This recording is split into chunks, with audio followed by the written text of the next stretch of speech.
So, as we enter a new season, I get a lot of new and returning players coming back to the game or coming to the game, which, welcome to the community. It's great to have you. But with that, we get a lot of new questions. And after a while, you start to get the same questions over and over and over. And here lately, it's been a lot of what are your favorite this, or what are your favorite that, or what's your top 3 this, what's your top 3 that.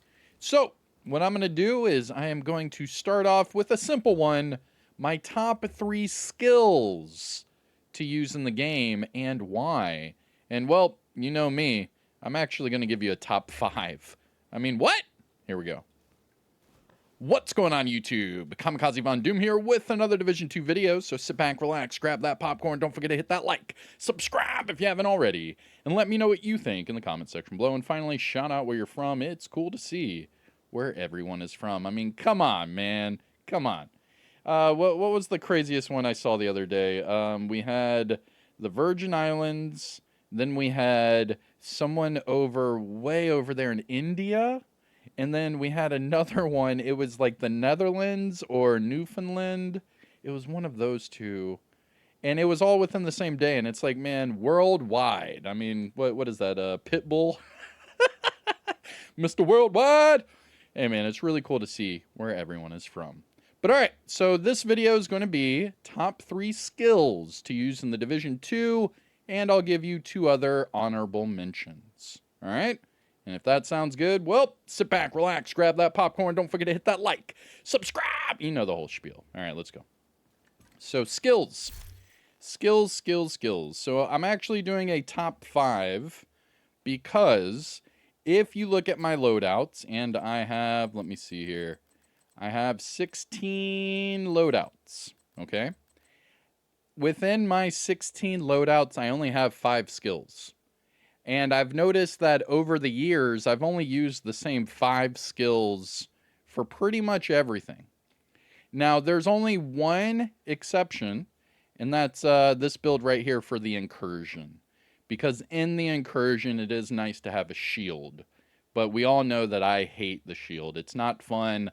I don't like the disorient. I don't like it in PvP. I just don't like the shield, period. But I will admit that in the incursion it is needed and it is a lot of fun. Now, back to my top 3 skills to use in the game. All right, so top 3 skills are going to be your Seeker Mine, your Hive, and your Pulse. Okay? Now, the reason why these are my top 3 is because everybody has access to these top 3. Pulse, Hive, and Seeker Mine. Those are my top 3 for you right now. Now, I did say top 5, and I keep saying top 5, and that's because the other 2 skills you have to unlock, okay? So first up, we have the Decoy. So the Decoy is my favorite in multiple instances, and I'll break down why all of these skills are so important in just a second, but I do want to explain why it's a top 5, and that 2 of these you do have to unlock. So first one is the Decoy, right? A lot of people might not see the Decoy, and that is because it is locked behind the Warlords of New York expansion. And I believe it's the Theo Parnell mission.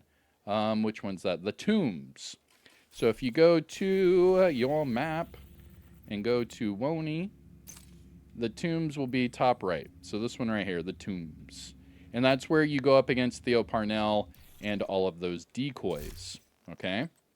So the other one that you would have to unlock would be the Sticky Bomb. So more importantly, the EMP Sticky Bomb. So you can actually unlock the EMP Sticky Bomb separately, okay? Let me explain. So the Manhunt missions, if you go to your map and you toggle over to your Manhunts, right? You can click the option Legacy Manhunt.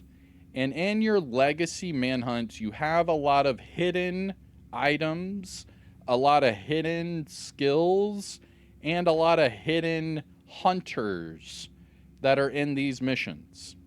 I could do a whole video just talking about all the hidden things that are in these missions. However, the very first one, being Jupiter, gives you the EMP sticky bomb. And that's one of my favorite skills in the game. You see me using the EMP sticky bomb in the Dark Zone, you see me using it during speed runs, and I'll explain why here in a second. But again, to unlock the EMP sticky, you would have to do the Jupiter Roosevelt Island mission. So to unlock the Jupiter, you really don't even have to go to the Legacy. You could just go over here to Roosevelt Island and just toggle the different versions of it. So there you go. There's Jupiter, there's Kelso, and there's normal. And then you can go back to Jupiter again, and this would give you the EMP sticky bomb. All right? And then the other one would give you the Birdie's quick fix and that other hunter mask, but we'll talk about that in a different video. Now back to my skills, right? So I said I have 16 loadouts, and it's really just those 5 skills. So check it out. Here's loadout number 1, Seeker Mine Pulse. Then we have Pulse Sticky, Pulse Hive, or Sticky Hive, Sticky Decoy, Pulse Seeker Mine, Pulse Revive Hive, Pulse Seeker Mine, Pulse Seeker Mine, Pulse Hive. Ooh, Decoy Hive, ayo. Decoy Hive, Decoy Hive, Decoy Hive, Hive Pulse, and Sticky Bomb Hive. So you can see they're all the same. It's just all the same skills. Now let me explain why. So my top 3 are the top 3 that everyone can use, right? So Pulse, Hive, Seeker Mine. Now let's start with the Pulse. There are multiple reasons why the Pulse is such a great skill. So we'll just start over at the far left, right? So you have your Scanner Pulse. So your Scanner Pulse shows you all the enemies around you. It's really not that bad. And the higher you get the Pulse, the higher you can, see them, or the longer the duration. Next up, we have the Jammer Pulse, which is another amazing skill in the game. So first up with the Scanner Pulse. The reason why I kind of gloss over this one is because there are multiple skills and multiple ways to pulse an enemy. Yes, this is a great way to do it. You just use your Scanner Pulse. Bada bing, bada boom. They're pulsed. But remember, you can use something like the linked laser pointer from the Technician specialization. So I believe if I have one of those builds on, let me see. I might not, to be honest with you. But what you would do is you would have the linked laser pointer. I think I have my rock and roll on me. There it is. And the linked laser pointer right here, all it does is it pulses the enemy every time you aim your weapon. So there's other ways around using the Scanner Pulse to still pulse your enemy, but still it is a great skill whenever you're first joining into the game and maybe you haven't unlocked the Technician specialization or the linked laser pointer. So, Scanner Pulse is, still a good one. However, my favorite out of all of them, there are 5 different pulses. We have the Remote Pulse, which you can throw on the ground and then it just pulses people that get close to it, which is okay, but it's really not the best. I don't like it. The Jammer Pulse, my favorite of the bunch. Then you have the Banshee Pulse, and then finally the Achilles Pulse. Now, the thing I like about the Jammer Pulse, okay, and I use this really for like 99% of my builds. So the Jammer Pulse not only destroys skills, but it can stagger your enemy. And you can use it with something like the Vial Mask and get the damage over time debuff. So if I go to the Vial Mask, you can see right here, Toxic Delivery, status effects will do a damage over time debuff. And, well, the Jammer Pulse is a status effect. Not only that, but like I said, it staggers the enemy. So if you run up on a group of NPCs and you hit them with a Jammer Pulse, it will stagger them. It's pretty cool. It gives you time to at least shoot out a whole magazine and reload by the time the NPCs even know what's going on. Now, if you want to talk PvP, the developers did make a change in PvP for this skill. And basically, what the developer said is that if you are a tier 1, you can jam your skill tier plus 3. So if you're a tier 1, you can jam up to a tier 4. If you're a tier 3, you can jam up to a tier 6. Okay? So what happens is what I would typically do, and let's see if I have the build on me. Yeah, right here. So I would typically do in PvP would be like a Picarios, Ninja Bike, Technician, and then what that does is it gives me a tier 3 jammer, you see? And what that does is while I'm in PvP and any skill build tries to run up on me, I can use my jammer and take out all of their skills. It's a really, really helpful skill to use. I also use this for speedruns and PvE because of the stagger, like I keep saying. You can use that with the EMP sticky and do some crazy fun speedruns. And I'll talk about the EMP sticky a little bit more here in a second. The next favorite pulse of mine is the Banshee Pulse. So the Banshee Pulse, well, actually, the reason why I'm not going to be using the Banshee Pulse this season is because of the new active modifier. So check this one out. So the new active modifier called Say Cheese right here, it blinds hostile enemies, and it's to all of enemies within the cone of this pulse, basically. So this is essentially the Banshee Pulse. They just put it on an active modifier.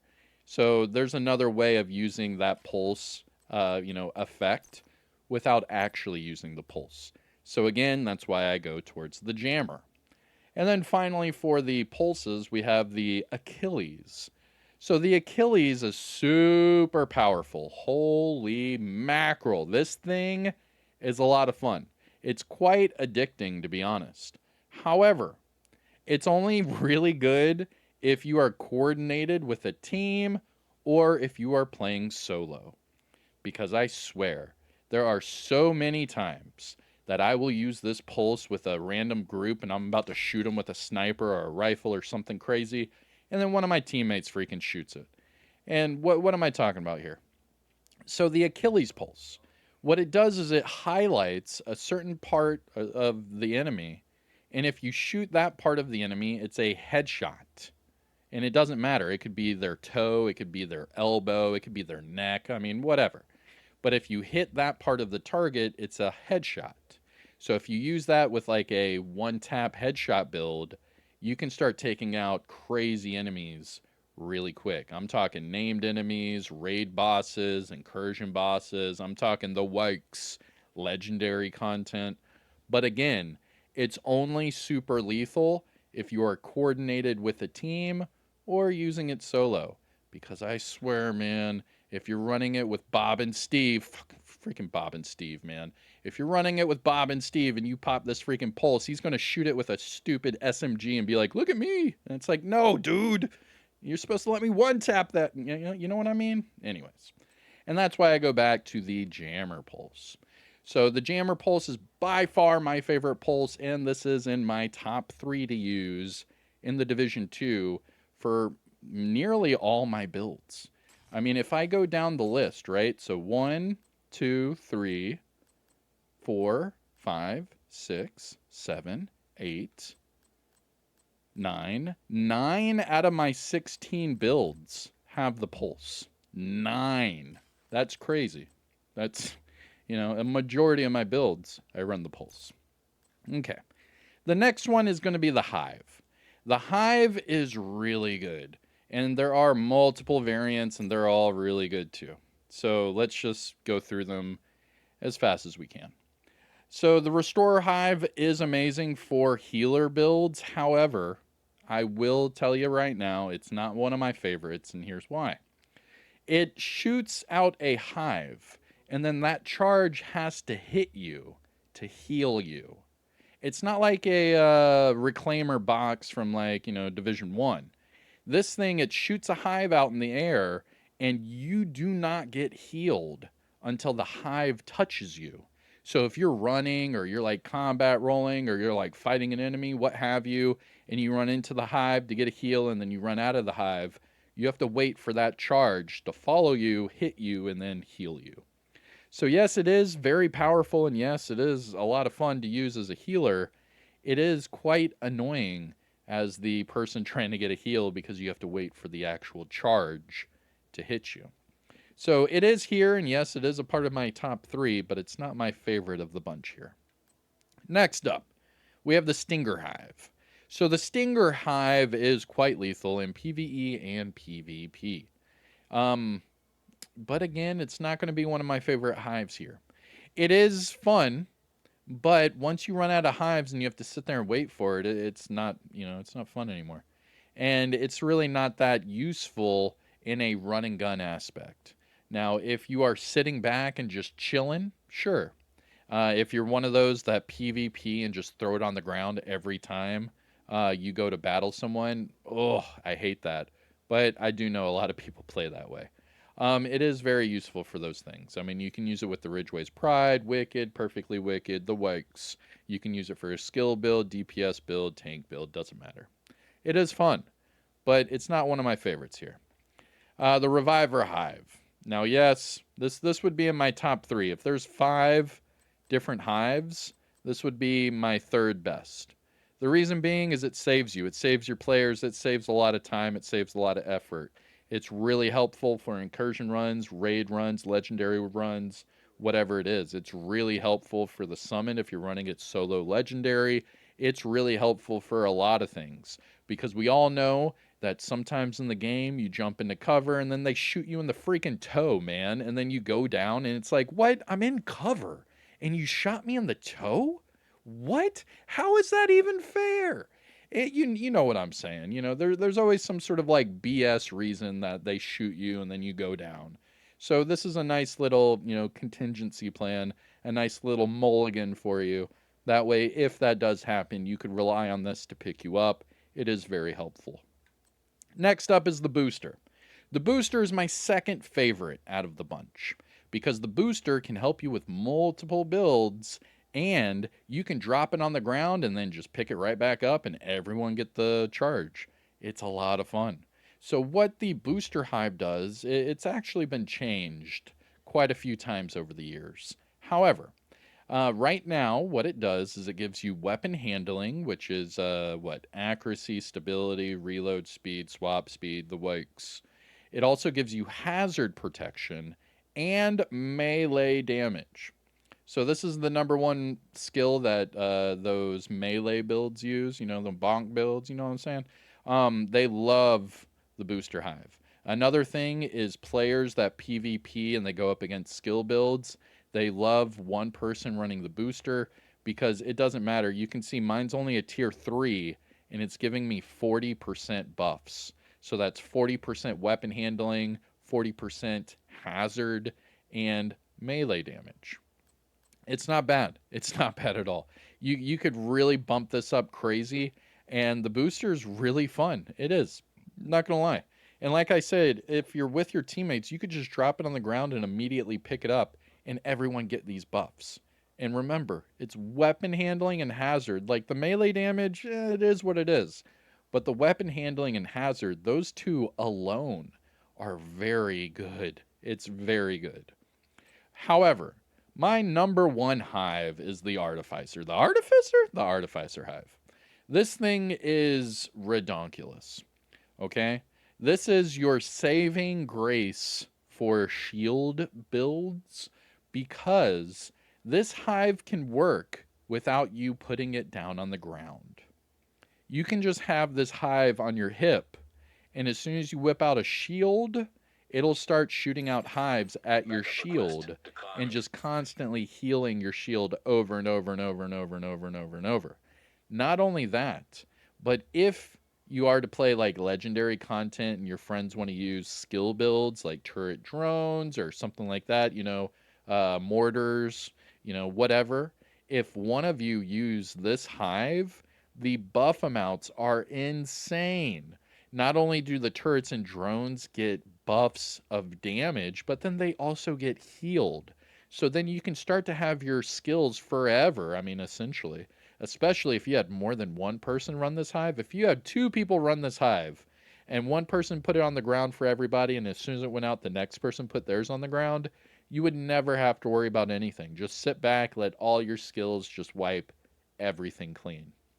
Like this thing's sitting at a 40 buff amount at tier 3, and it only gets better and better, and then you could overcharge it. Like it's really strong. The number one hive that I use is probably the Revive and Stinger. However, out of the bunch, my favorite is the Artificer and the Booster. Those two are by far my favorite of the bunch. And finally, for my top 3 skills, the Seeker Mine. So the Seeker Mine I use for multiple reasons. Hear me out. I only use, really, I only use like 2 out of the 4, but I do like 3 out of the 4. Let me explain.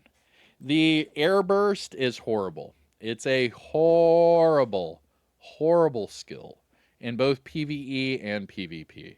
Because what it does is it goes to the enemy, then it jumps up in the air, explodes, and then it shoots it all at the ground. It's just not that fun. Not only that, but NPCs and players can wait for the Seeker Mine to shoot up in the air. They can combat roll out of it and not even get hit with the Seeker Mine at all. It's really not that good. This is probably the worst of the bunch right here, the Airburst. The Mender Seeker is the Seeker that follows you and heals you. Now, this is a really good Seeker Mine. I do not personally use it a lot, but I will tell you this is a very, very strong healing Seeker Mine. What this can also do is it can also proc your companion or perfect companion if you're running those, backpack or chest piece talents. It's very helpful, and you could send the Seeker Mine to another player, and it could follow that player around, and as soon as that player gets injured, one of these Seekers would go out and heal them. It is very helpful. I do not use it a lot, but I will admit it is very helpful. The next one is my second favorite. It would be the Cluster. Now, the Cluster is super fun with like hardwired builds, those unlimited Seeker Mine builds, because then you could throw these out over and over and over. And I'm pretty sure at like tier 6 or overcharge or whatever, you get like a dozen or like 18 of these. And then every time you throw them out, it's millions of damage. It's crazy. It's a lot of fun. It doesn't like one hit the enemies, but if the enemies are close enough together, these things could hit all of them at the same time, and then it could one hit the entire crowd.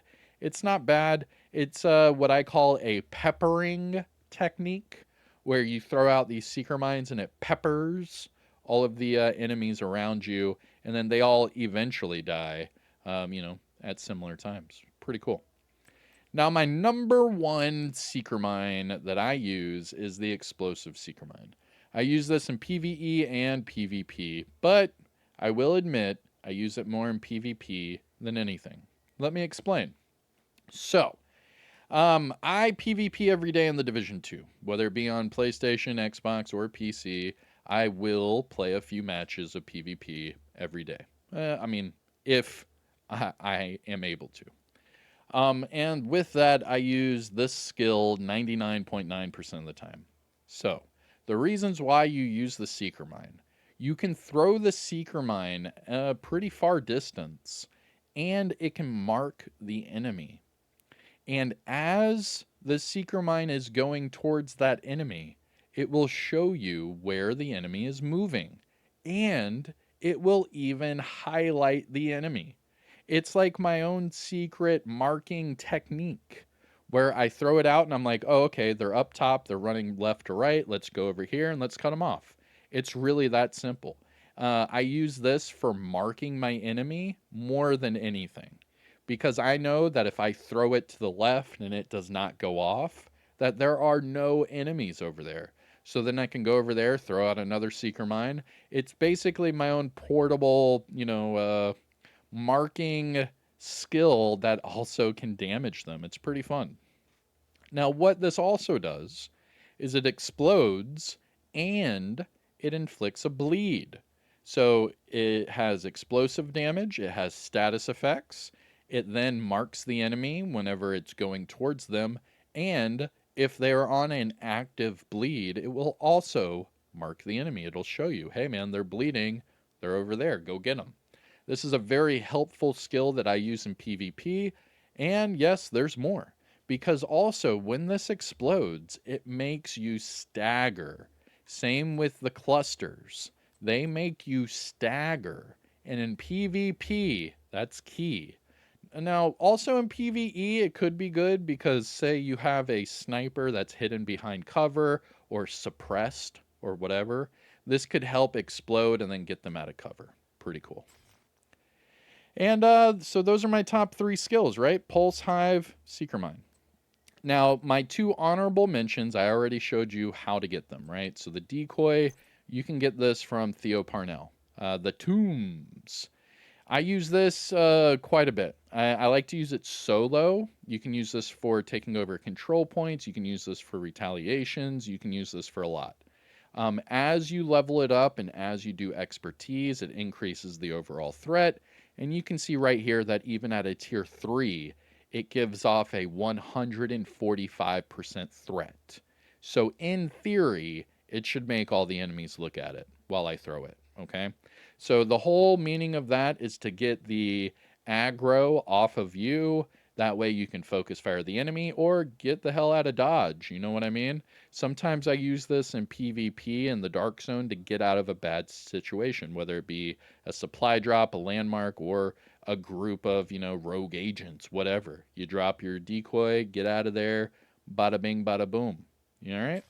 And then finally, we have the sticky bomb. Now, yes, you can use the explosive and the burn, all that.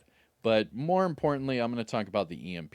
So the EMP is unlocked through the Jupiter Legacy Manhunt. And what this does is it shoots out a disrupt status that can also stagger the enemy and do a lot of damage to